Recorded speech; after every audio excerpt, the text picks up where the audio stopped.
warahmatullahi wabarakatuh. Apa kabar pemirsa Banten TV? Senang sekali saya Dudi Juwantunima kembali menjumpai Anda kali ini dalam program Mengenal Lebih Dekat atau Melekat. Dan tentu saja narsum kita yang sudah hadir di tengah-tengah kita adalah yang memang sudah tidak asing lagi begitu ya, karena seringkali menjadi narasumber juga di Banten TV. Anggota Komisi 5 DPRD Provinsi Banten, Bapak Yeremia Menrofa. Halo Pak. Halo Mbak Lili, apa kabar? Baik, Bapak sehat? Luar biasa. Luar biasa, ya. Semakin aktif dan semakin sibuk sepertinya setiap harinya begitu ya? Seperti rutinitas setiap hari, tentu untuk melaksanakan tugas pengabdian kepada khususnya masyarakat Banten, Mbak Lili. Oke. Bapak di bidang pendidikan, di Masih, Komisi 5, ya, Komisi 5. Sini, begitu ya. Membidangi pendidikan, kemudian juga kesejahteraan, kesehatan, dan lainnya. Kita fokus ke pendidikan saja. Baik, siap. Menurut Bapak wajah pendidikan di Banten saat ini seperti apa sih? Baik, tapi sebelum saya merespon berkaitan dengan wajah pendidikan, maka tentu kita perlu menyampaikan bahwa maju tidaknya sebuah daerah itu sangat salah satu pilarnya itu adalah berkaitan dengan pendidikan. Maka bagaimana dengan pendidikan kita di Provinsi Banten harus bisa kita lihat dari dua aspek. Yang pertama, aspek terkait dengan akses ke sekolah. Kemudian yang berikutnya adalah berkaitan dengan kualitas atau mutu. Nah, khususnya berbicara dengan provinsi misalnya, kewenangan berkaitan dengan penyelenggaraan pendidikan ini kan dibagi. Jadi yang tingkat dasar ke SD, SMP itu ada di kewenangan kabupaten kota, sedangkan provinsi itu menangani berkaitan dengan pendidikan menengah, yaitu SMK, SMA, dan juga sekolah khusus. Jadi kalau kita berbicara berkaitan dengan Provinsi Banten, nah hari ini kita akan berbicara berkaitan dengan wajah pendidikan khususnya di tingkat SMA dan SMK.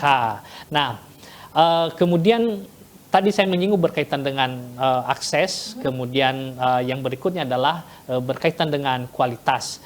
Nah, tentu ada berbagai macam indikator yang bisa kita mendasarkan dalam membandingkan perkembangannya. Ya.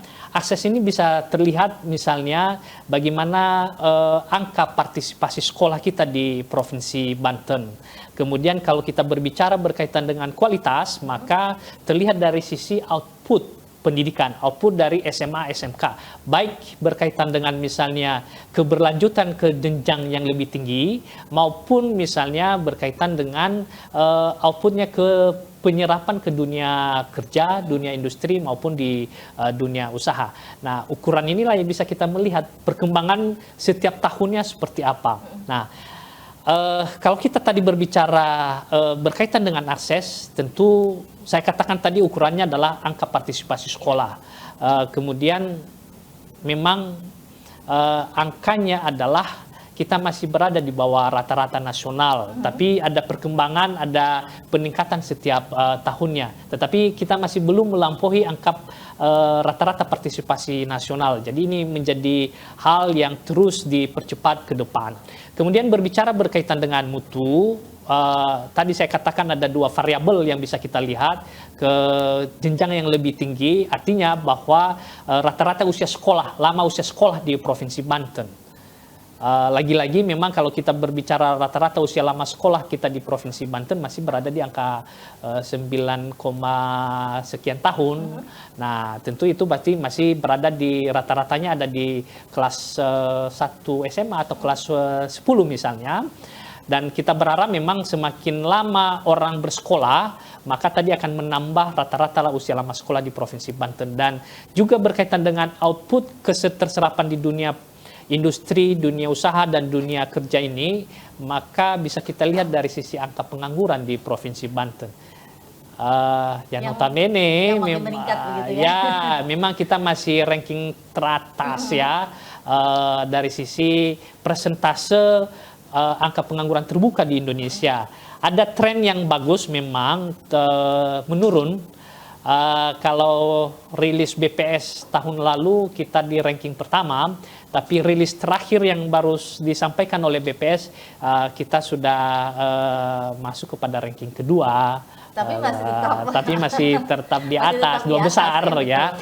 Kemarin memang waktu rapat dengan Dinas Tenaga Kerja saya memang menantang kalau boleh kita turun sampai ke misalnya 4 besar. Tetapi sekali lagi Mbak Lili, tentu ini kan harus didukung oleh daya saing lulusan kita. Nah, daya saing ini kan harus ada kompetensi, baik dari sisi hard skill yang terus dilatih, terus dikembangkan di misalnya di lembaga pendidikan, sekolah, baik secara formal maupun informal, dan juga bagaimana dengan soft skillnya, sehingga kita bisa bersaing dengan sumber daya manusia yang ada di Indonesia ini misalnya. Ya. Itu wajahnya seperti itu. Ya. Pak, pendidikan kan memang jadi salah satu program prioritas dari gubernur dan wakil gubernur saat ini, gitu kan? Ada sekolah gratis dan yang lainnya. Bagaimana Bapak melihat keberpihakan gubernur sendiri terhadap pendidikan sejauh ini selama beliau sejak dilantik? Baik.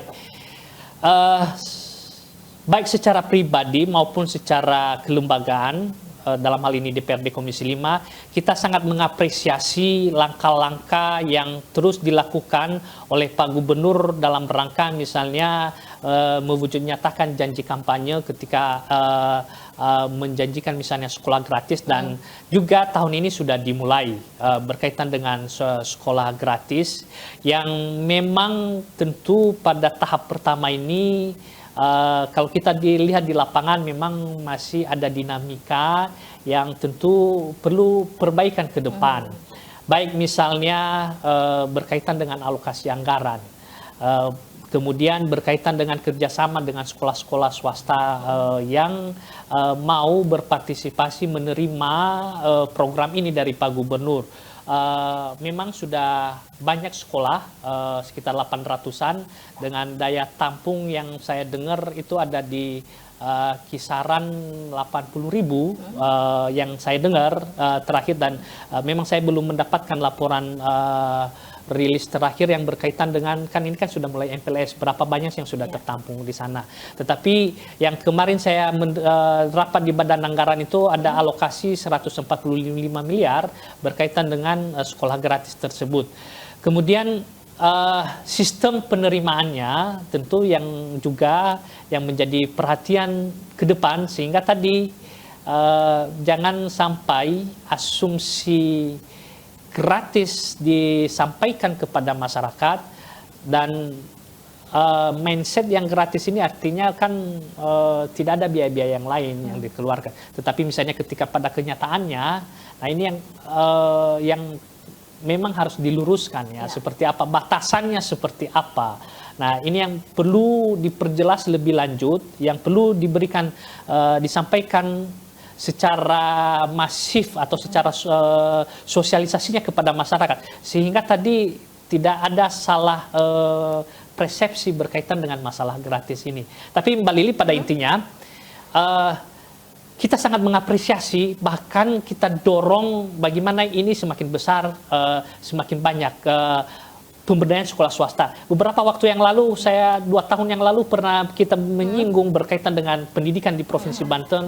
Hal yang sama dulu waktu itu saya mendorong bahwa ada setidaknya beberapa langkah dalam rangka meningkatkan akses pendidikan di Provinsi Banten. Yang tadi saya mengatakan kita punya tantangan masih berada di bawah rata-rata nasional. Yang pertama adalah pemberdayaan sekolah swasta. Dan ini yang sedang dilakukan sekarang. Kemudian bagaimana yang secara konvensional itu menambah ruang kelas baru, misalnya menambah unit sekolah baru. Kemudian bagaimana misalnya pemanfaatan teknologi. Dan yang berikutnya misalnya bagaimana dari sisi teknologi tadi, bagaimana misalnya pemberdayaan pondok pesantren yang ada di Provinsi Banten. Sehingga ini kalau kita bersama-sama bergandeng tangan semua, maka saya yakin ke depan partisipasi angka partisipasi sekolah di Provinsi Banten akan semakin meningkat, kalau boleh bisa melampaui rata-rata nasional tadi. Intinya adalah sangat bagus dan mengapresiasi berkaitan dengan program sekolah gratis ini. Tapi harus ada perbaikan ke depan. Iya, sebenarnya sekolah gratis untuk negeri kan memang sudah berlangsung jauh hari. Dan saat ini memang dikhususkan untuk swasta begitu ya. Artinya negeri dan swasta nanti akan sama-sama gratis. Dan ini apakah akan memutus angka putus sekolah yang mungkin masih ditemukan di Provinsi Banten? Harapan kita seperti itu, Mbak Lili. Itu yang perlu kita dorong. Namun kalau kita berhitung dari lulusan SMP yang tahun ini saya mendengar ada angka 202.000 kalau nggak salah. 202.000. Kemudian ada daya tampung kita di SMA, SMK negeri itu berada di kisaran sekitar 75.000. Kemudian ada tadi saya katakan angka serapan di sekolah gratis yang katakan tadi itu berada di sekitar 80-85 ribu misalnya. Maka kalau kita berhitung itu kan ada 160 ribu. Kurang lebih ya.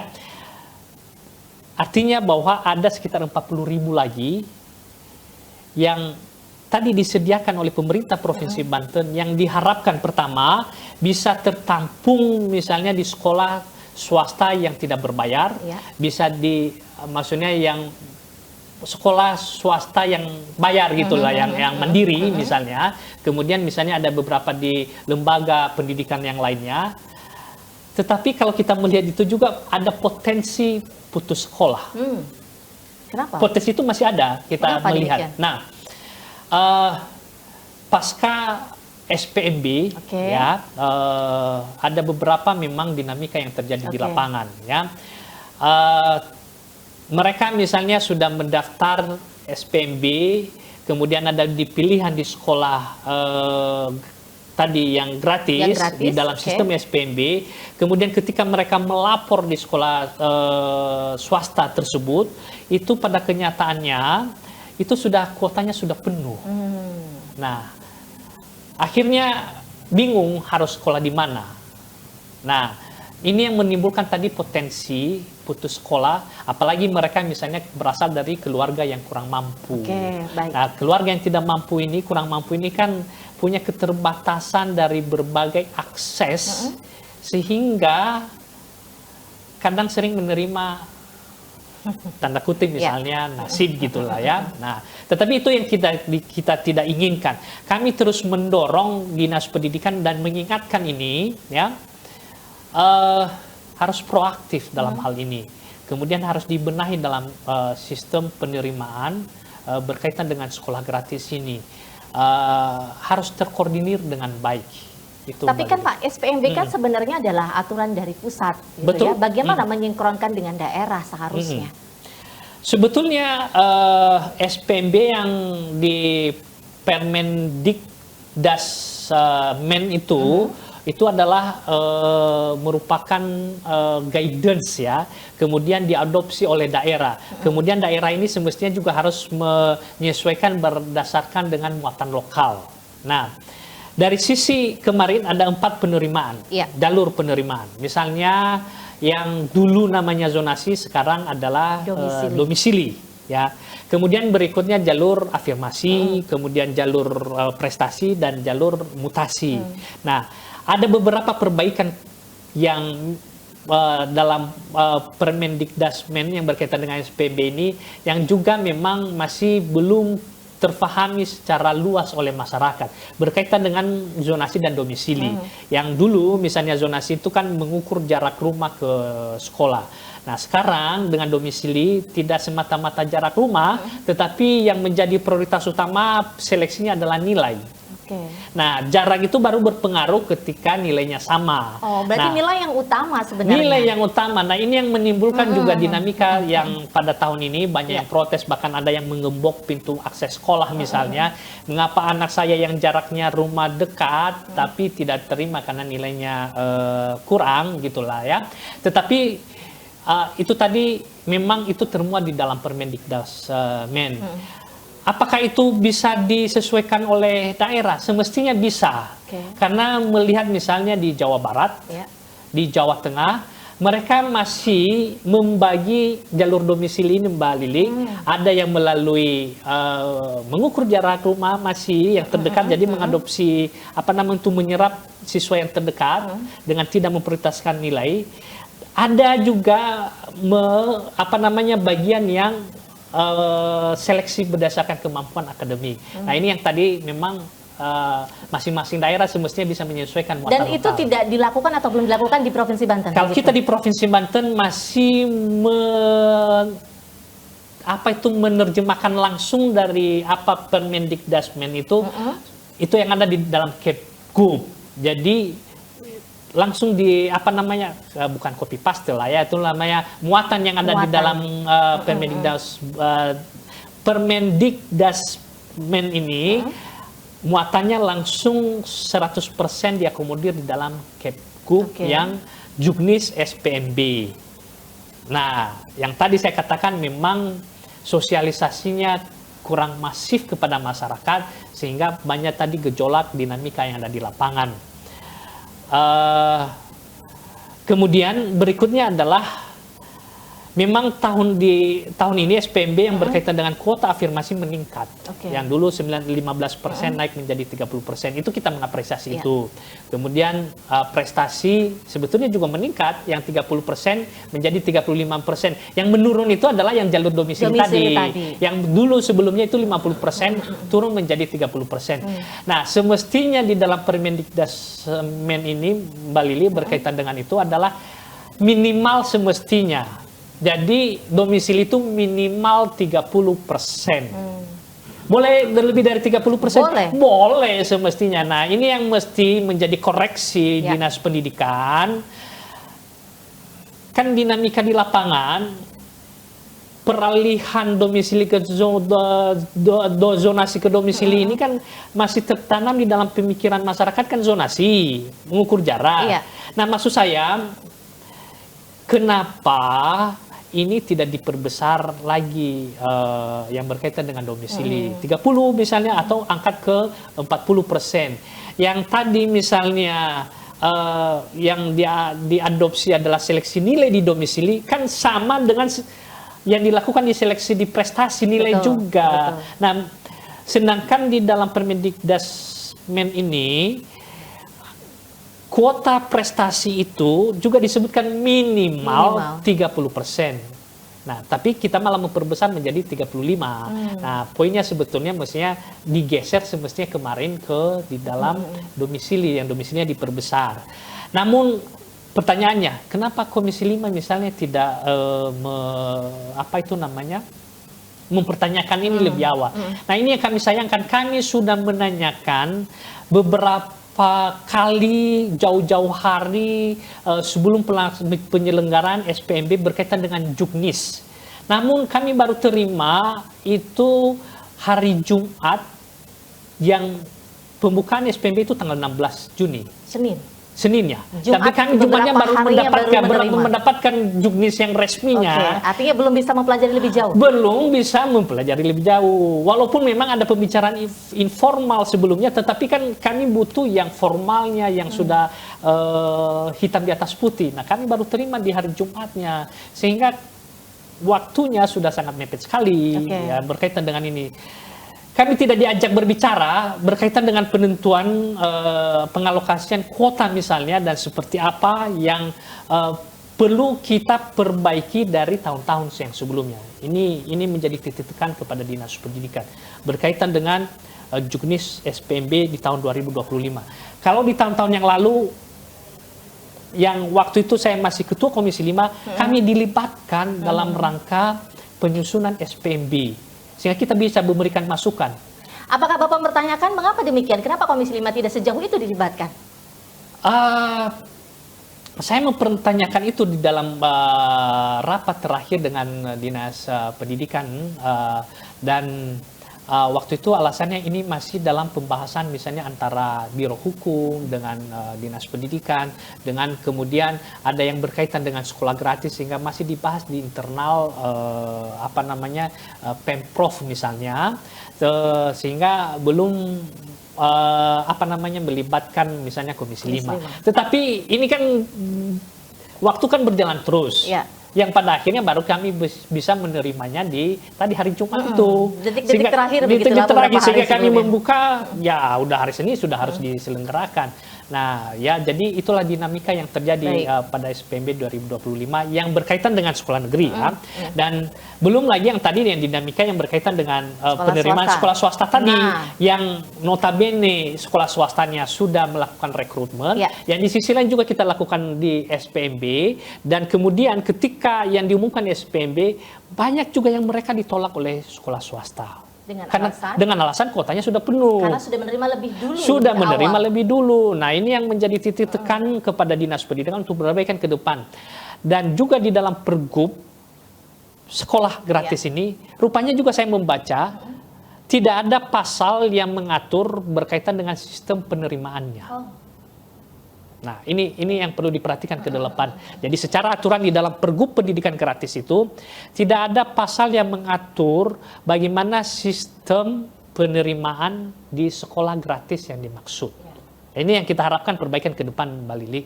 Sehingga tadi masyarakat kita yang kurang mampu, yang punya keterbatasan dari sisi berbagai macam informasi dan akses, jangan sampai mereka menerima nasib, saya kira putus sekolah.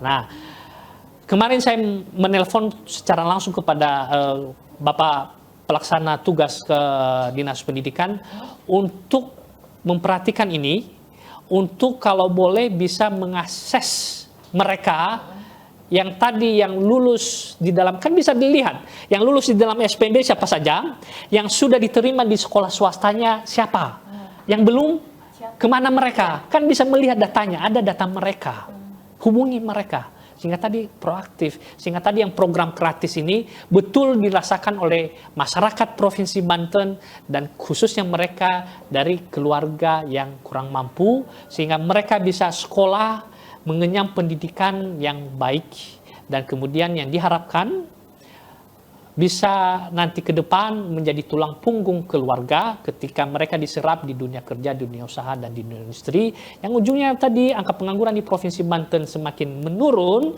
Kalau menurun angka pengangguran, kemiskinan menurun, maka kesejahteraan itu meningkat. Dan itu yang menjadi concern kami di Komisi 5, karena Komisi 5 itu berkaitan dengan kesejahteraan rakyat. Betul. Baik Pak, dengan banyaknya keluhan dari SPMB tahun ini, apakah Bapak ingin menyimpulkan bahwa SPMB tahun ini carut marut? Berbagai macam dinamika yang harus diperbaiki ke depan. Ya, ada beberapa catatan saya tadi yang perbaiki. Yang pertama, muatan yang berkaitan dengan syarat SPMB yang dari Kemendikdasmen ini semestinya ada muatan lokal yang harus disesuaikan. Ya, kemudian yang kedua berkaitan dengan penerimaan sekolah gratis yang harus jelas, clear sistem pendaftaran penerimanya seperti apa.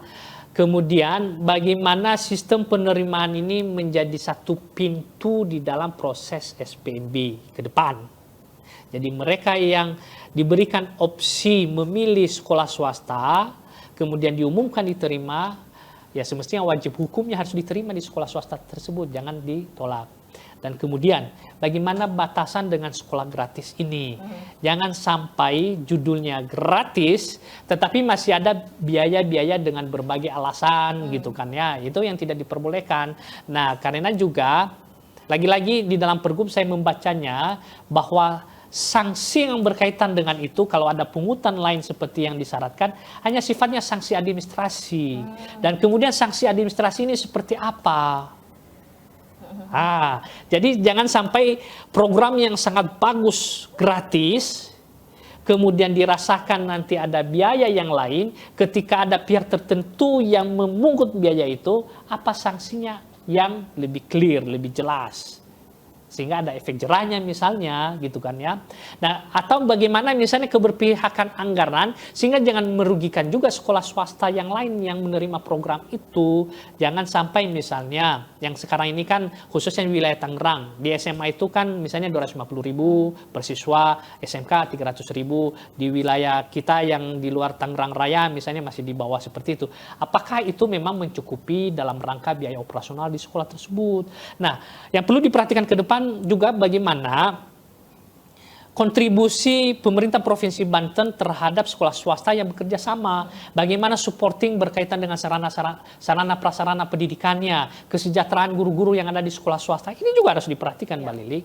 Karena terus terang, biaya berkaitan dengan kerjasama dengan sekolah swasta dibandingkan dengan misalnya kita menyelenggarakan sendiri dengan membangun sekolah baru, unit sekolah baru, itu kan cukup makan waktu dan cukup makan biaya. Tapi dengan pemberdayaan sekolah swasta, saya kira memang itu solusi yang tepat. Tetapi bagaimana mutualisme ini saling memahami satu sama lain.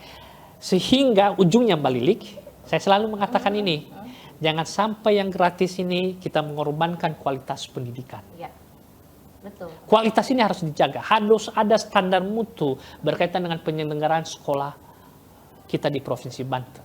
Karena tadi wajahnya yang berikutnya tadi selain dengan akses adalah kualitas. Itu Mbak Lilik. Tapi Bapak melihat kualitas pendidikan di Banten saat ini seperti apa? Apakah sudah cukup melahirkan generasi-generasi yang juga berkompeten? Nah, memang yang kita harapkan Mbak Lilik, apalagi tantangan kita adalah tantangan industri 4.0, yang artinya bahwa teknologi yang kita tidak bisa melepaskan diri di dalamnya.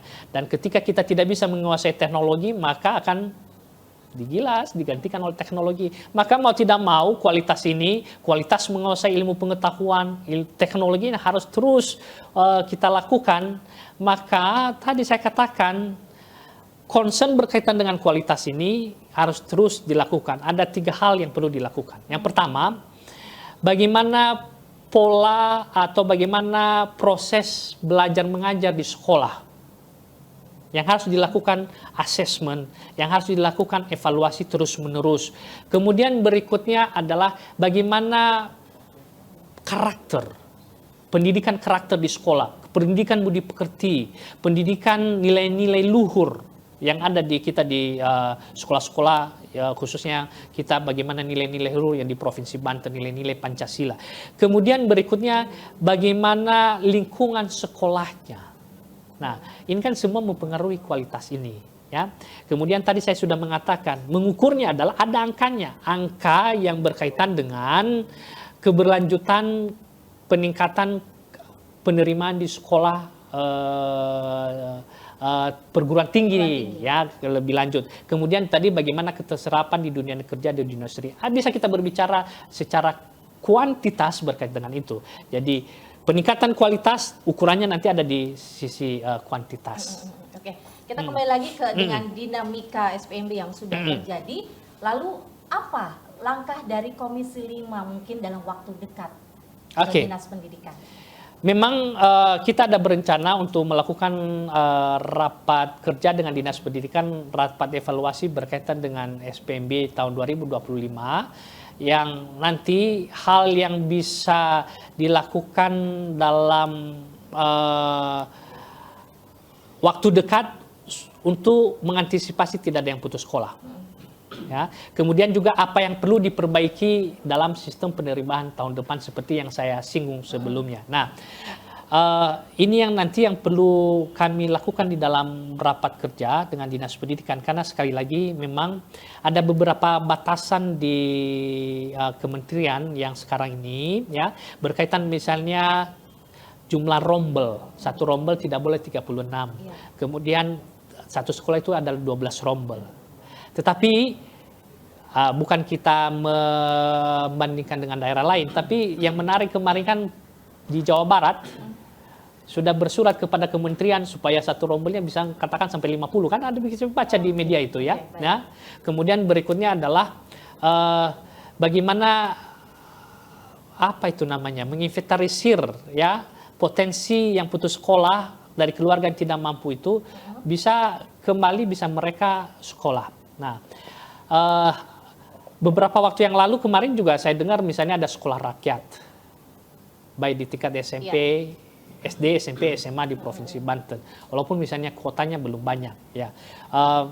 Sekali lagi bagi saya itu semua program yang sangat bagus dalam rangka bagaimana memperluas akses pendidikan di Provinsi Banten. Tetapi lagi mereka masih banyak warga kita yang masih apa itu namanya, ya, putus harapan harus kemana ini. Banyak saya masih menerima WA sampai kemarin, ya, berkaitan masih bingung kemana anak saya harus sekolah. Padahal tahun ajaran baru sudah mulai. Kan MPLS sudah mulai. Tetapi lagi-lagi memang yang harus catatan kita di Provinsi Banten. Sistem penerimaan baru kita kan belum terintegrasi langsung ke Dapodik. Dan input Dapodik kan masih ada batas waktu sampai akhir Agustus. Tadi menurut saya, ya, harus mengantisipasi angka putus sekolah ini jangan sampai meningkat di Provinsi Banten, apalagi dengan berbagai macam program sekolah rakyat, sekolah gratis, malah angka putus sekolah makin meningkat kan jadi pertanyaan gitu kan ya. Tetapi maksud saya adalah harus kita inventarisasi, masih banyak ada waktu untuk bagaimana tadi yang punya peluang putus sekolah tidak sekolah tahun ini untuk bisa diakomodir tahun ini, baik di sekolah swasta yang gratis tadi maupun masih di sekolah negeri. Karena saya melihat beberapa di wilayah misalnya Kota Tangerang yang tahun lalu mereka menerima 10 rombel, tahun ini hanya menerima 8 rombel misalnya. Dengan kuota memang dari pemerintah seperti itu? Bukan. Mereka mengatakan bahwa ruang kelasnya tidak layak. Ketercukupan meja kursi kurang, guru kurang. Tetapi saya menanyakan, loh, dinaikin 10 rombel, kemudian diluluskan 10 rombel, kok diterimanya hanya 8 rombel? Ada apa? Nah, ini menjadi tugas saya nanti yang terus memfollow up ini. Tapi datanya saya sudah ada di saya. Karena mengapa saya katakan tadi, batasan di kementerian itu kan satu sekolah 12 rombel. Kalau kita masih hanya membuka rombel kan masih ada peluang yang bisa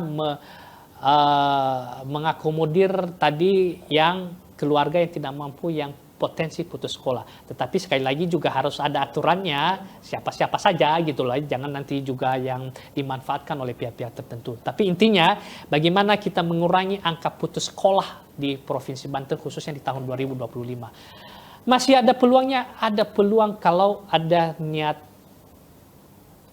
political will ataupun ada goodwill dalam rangka menolong masyarakat kita tadi untuk sekolah dengan baik. Satu lagi barangkali ya, Pak, Mbak Lili. harapan besar untuk dunia pendidikan di Provinsi Banten seperti apa? Singkat saja.